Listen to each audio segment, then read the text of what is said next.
ఈరోజు ఆఫ్టర్‌నూన్‌లకైతే మాత్రం టమాటా రైస్ అది చేస్తున్నాను. దాంతో పాటు నా థైరాయిడ్ స్టోరీనైతే కంటిన్యూ చేస్తాను. సో, ఫస్ట్ అయితే నేను ప్రీవియస్ వీడియోస్‌లో చెప్పాను నేను ఏమేం ఫుడ్ టోటల్‌గా అవాయిడ్ చేశాను అని చెప్పి. ఈ వీడియోలో అయితే ఏమేం ఫుడ్ తినాలి అన్నదైతే చెప్తాను. నేను డాక్టర్ దగ్గరికెళ్ళిన ప్రతిసారి వాళ్ళు నాకు చెప్పేది ఏంటి అంటే ఏమేం ఫుడ్ అవాయిడ్ చేయాలి అన్న దానికంటే ఏమేం ఫుడ్ ఎక్కువ తీసుకోవాలి ఇదే ఎక్కువ చెప్పేవాళ్ళనమాట. అందులో ఫస్ట్ అయితే ఫైబర్ కంటెంట్ ఫుడ్ అయితే ఎక్కువ తీసుకోవాలనమాట.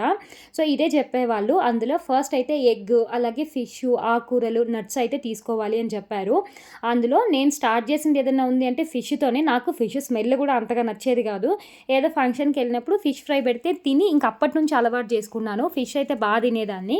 ఇంకా ఆకుకూరలయితే చెప్పనవసరం లేదు. పల్లెటూరులో ఉంటాం కాబట్టి ఏదో ఒక ఆకుకూర అలా దొరుకుతూనే ఉంటది. ఇంకా హ్యాపీగా తెచ్చి పప్పులో వండేసుకొని తినడమే. సో, నాకైతే మంచి రిజల్ట్ అనే అనిపించిందండి. చాలా వరకి ఎవ్రీ 3 మంత్స్‌కెళ్ళిన ప్రతిసారి డోస్ ఏమన్నా పెంచుతారేమో అని టెన్షన్‌తోనే వెళ్ళేదాన్ని. అలా ఏం లేకుండా మంచిగా 25 ఎంజీతోనే కొన్ని ఇయర్స్ అయితే గడిచిపోయింది. సో, చాలా ఉన్నాయండి ఫైబర్ కంటెంట్ ఉన్న ఫుడ్. ఇప్పుడైతే అన్నీ అవైలబుల్‌లో ఉన్నాయి. చీజ్ గూడా చాలా మంచిగా వర్క్ అవుతుంది మనకైతే. ఎవరైనా ఫుడ్ డైట్ స్టార్ట్ చేయాలనుకున్న వాళ్ళైతే హ్యాపీగా స్టార్ట్ చేయొచ్చు. ఇప్పుడైతే మనకి అన్ని ఫుడ్స్ కూడా అవైలబుల్‌లోనే ఉంటుంది కాబట్టి. సో, ఫైనల్‌గా ఈరోజైతే మాత్రం నేను టమాటా రైస్ చేసేసాను.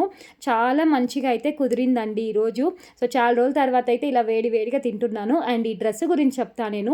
ఇది ఫ్లిప్‌కార్ట్‌లో డ్రెస్ మెటీరియల్ తీసి నేను ఇలా అయితే స్టిచ్ చేసుకున్నాను. నేను షార్ట్స్ వీడియోలో కూడా పోస్ట్ చేసినట్లున్నాను. అండ్ ఇది ఆఫ్టర్ వాష్ అనమాట. ఒకసారి డ్రెస్ వాష్ చేసి వేసుకున్నాను. డ్రెస్ చాలా బాగుంది కదా! కావాలంటే కింద లింక్ అని కామెంట్ చేయండి. వీడియో నచ్చితే సబ్స్క్రైబ్